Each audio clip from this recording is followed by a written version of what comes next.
J'ai regardé sur Google, j'ai tapé sur Google pour voir un petit peu, parce que je suis bête et disciplinée, donc j'essaie de voir en fait où se trouve cet endroit où on nous demande justement d'apporter notre aide, notre assistance et aussi une légitimité quelconque. Eh bien, je ne pense pas que vous saviez où c'est. Je ne pense pas. Vous ne savez non seulement pas où ça se trouve, vous n'êtes même jamais allé sur place. Et vous souhaitez engager toutes les Ivriennes, tous les Ivriens.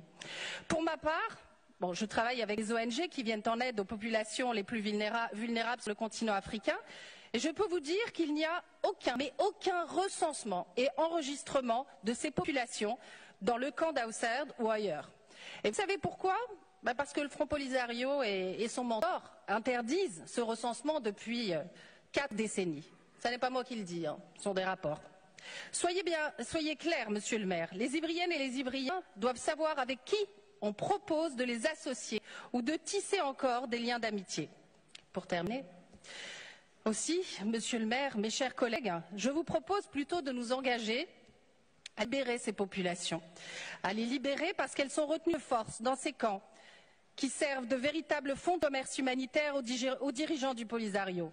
Encore une fois, je n'invente rien. Le HCR, qui avait œuvré au regroupement des familles de Sahraouis, avait alerté la communauté internationale sur le fait que ces populations étaient retenues de force par les milices du Polisario. Témoignage de famille à l'appui. Encore une fois, je n'invente rien. Vous avez tous ces documents, toute cette documentation. Je peux non seulement la mettre à votre disposition, mais elle est également consultable sur Internet. Je ne sais pas si vous êtes tous concernés, mais nous concernant, notre groupe politique ne sera pas complice. Je parle bien de complicité. Nous ne sommes pas complices et nous voterons bien évidemment contre cette proposition et nous appelons bien évidemment toutes les Ivriennes et les Ivriens et cette assemblée d'élus à prendre le poids, réellement le poids de cette proposition qui nous est faite ce soir et à prendre bien évidemment ses responsabilités. Merci de votre attention.